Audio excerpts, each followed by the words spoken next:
रियासत कर्नाटका में हिजाब के मामले के चलते कई तालिबात को स्कूल्स व कॉलेजेस से बाहर रखा गया, तो दूसरी जानिब भारतीय जनता पार्टी के लीडरान की जानिब से मुबैना तौर पर नफरत भरे बयानात दिए गए, जिसकी वजह से रियासत भर में एक अनरेस्ट क्रिएट हुआ है।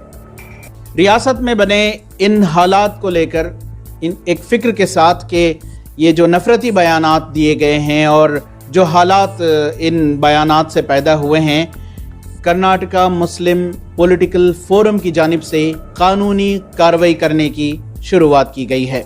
इस सिलसिले में बात करने के लिए हमारे साथ मौजूद हैं मुस्लिम पॉलिटिकल फोरम के जनरल सेक्रेटरी सिराज जाफरी। जाफरी साहब, ये आज आपकी मुलाकात हुई डीजीपी कर्नाटका से, क्या मुलाकात हुई और क्या सबमिट किया आपने, ये क्या मेमोरेंडम है? देखिए, ये मेमोरेंडम नहीं है, डीजीपी आईजीपी को हमने एक कंप्लेंट दी है।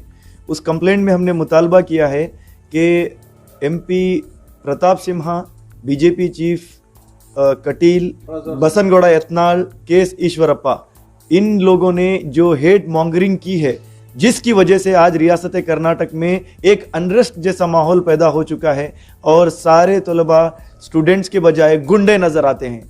आप देखिए, हर एक वीडियो में हमें, हर एक न्यूज़ में ये दिखाई दे रहा है कि स्टूडेंट्स स्टोन पेल्टिंग कर रहे हैं, कहीं स्टूडेंट्स प्रोटेस्ट कर रहे हैं, कहीं स्टूडेंट्स ये कह रहे हैं कि अगर आप हिजाब पहनेंगे तो हम शॉल पहनेंगे, अगर आप हिजाब नहीं निकालेंगे तो हम शॉल नहीं निकालेंगे। और कई एक प्रिंसिपल्स, टीचर्स, जिनका अहम फरीजा ये है कि बच्चों को एजुकेशन दे, वही लोग बच्चियों को दरवाजे में रुकाकर हिजाब के एवज में उनको बाहर ढकलने की कोशिश कर रहे हैं। बड़े बड़े पोजीशन पे संविधान का ओथ लेकर जो आज पोजीशन हासिल किए हैं, ऐसे लीडरान का बयान है कि मुसलमानों को पाकिस्तान जाना चाहिए, उनके लिए पाकिस्तान क्रिएट किया गया है। तालिबानाइजेशन ऑफ एजुकेशन, एक दिन हिंदुस्तान भगवा हो जाएगा, हिंदुस्तान के टुकड़े टुकड़े कर दिए गए हैं ताकि मुसलमान जो है पाकिस्तान और बांग्लादेश में जाके सेटल हो सके।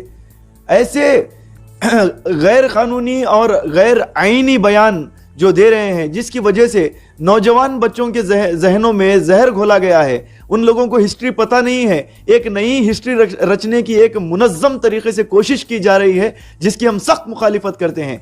यहाँ पर ब्यूरोक्रेसी पूरी तरीके से फेल हो चुकी है।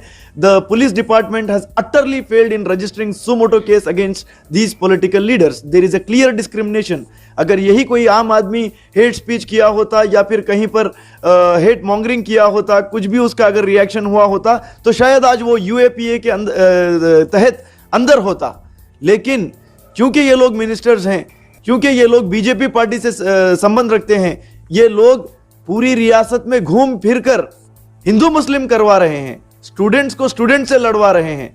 सो this is a matter of grave concern. तो अभी आपने ये जो कंप्लेंट करी है डीजीपी से मुलाकात करके, ये क्या क्या प्रेयर है, इसमें क्या मांगे हैं आपकी डीजीपी से? ये मुनज़्ज़म तरीके से सरकार की, सरकारी ऑफिशियल्स की मिली जुली एक चाल है, जिसके तहत, सोची समझी चाल के तहत जो है ये हिजाब का इशू उठाया गया है। आने वाले दिनों में अनकरीब में इलेक्शंस हैं, इलेक्शन को जहन में रखते हुए जो है ये मुद्दे को उछाला गया है और मीडिया के जरिए सबसे पहले जो है हर किसी को डाइवर्ट किया जा रहा है, मिसगाइड किया जा रहा है और मिसलीड किया जा रहा है। यहाँ पर होना ये चाहिए था, जब उडुपी के कुंदापुर कॉलेज में इशू शुरू हुआ था, उसी वक्त डीडीपीयू और प्रिंसिपल को ऊपर एक्शन लेकर बच्चियों को इंसाफ देकर ये मैटर को ख़त्म कर देना चाहिए था। चूंकि वहाँ के एमएलए, वहाँ की मैनेजमेंट कमेटी में मेंबर होने की वजह से उन्होंने इस मैटर को हवा दी और ऑफिशियल्स ने इसको हवा दी, जिस वजह से जो है ये मामला एक कॉलेज से दो कॉलेज, दो कॉलेज से तीन कॉलेज चला गया। उसके बाद मामला इस तरीके से एस्केलेट किया गया इसको कि पब्लिक ऑर्डर का इशू बन गया। तो हर महाज पे सरकार फेल है। एजुकेशन डिपार्टमेंट के ऑफिशियल्स अपने काम करने में फेल हो चुके हैं, police authorities law and order को कंट्रोल करने में फेल हो चुकी है। इस बारे में सीएम बोम्मई ने जिस दिन बच्चों के कॉलेज के 3 दिन हॉलीडे डिक्लेयर कर दिया, उसी वक्त पता चल गया कि they are completely failed in all the domains of running this government. Our demand is आज हम लोगों ने 4 लोगों के नाम दिए, कटील का नाम दिया, प्रताप सिम्हा का नाम दिया, बसनगौड़ा एतनाल का नाम दिया, KS ईश्वरप्पा का नाम दिया है। इन लोगों के ऊपर section 153 of IPC, 505B of IPC और 295A ऑफ IPC के तहत इन लोगों के ऊपर केस बुक किया जाए, हमने मुतालबा किया है। अब जो है ये कंप्लेंट तो आपने सबमिट की है, आपने क्या FIR दर्ज करने की किसी पुलिस स्टेशन में कोशिश की है? और अगर ये DGP के पास भी जो आपने कंप्लेंट दर्ज की है, अगर इस पर कोई एक्शन नहीं लिया जाता तो क्या कोई मंसूबा बना के रखा है कि क्या इक़दामात लिए जाएंगे? हमने DGP IGP को एक फॉर इंस्टेंस ये कंप्लेंट दी है, अगर DGP IGP में उतनी सलाहियत है तो और भी हेट मॉन्गर्स के और हेट स्पीचेस को देखे इंस्टेंटली इसको स्टॉप करने की कोशिश करे हमारी कंप्लेंट को लेकर। अगर उन्होंने सरकार के दबाव में आकर इसको एक्शन नहीं लिया तो डेफिनेटली हमारा मंसूबा ये है कि we will approach honourable high court and we will seek directions from honourable high court to file an FIR and we will fight this. बहुत बहुत शुक्रिया। ये थे सिराज जाफरी, समाजी कारकुन हैं, मुस्लिम पॉलिटिकल फोरम के जनरल सेक्रेटरी हैं। इनका कहना है कि जो हिजाब का मामला कर्नाटका में मंजर आम पर आया, ये एक साजिश है BJP की कि आने वाले इलेक्शंस में अपनी सियासी रोटियां सेक सके।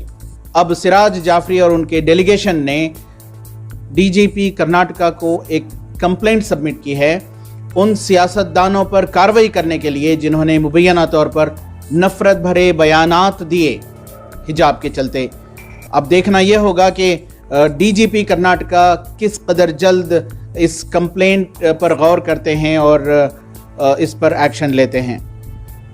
रफ़ीक जब्बार, ETV भारत, बेंगलोर।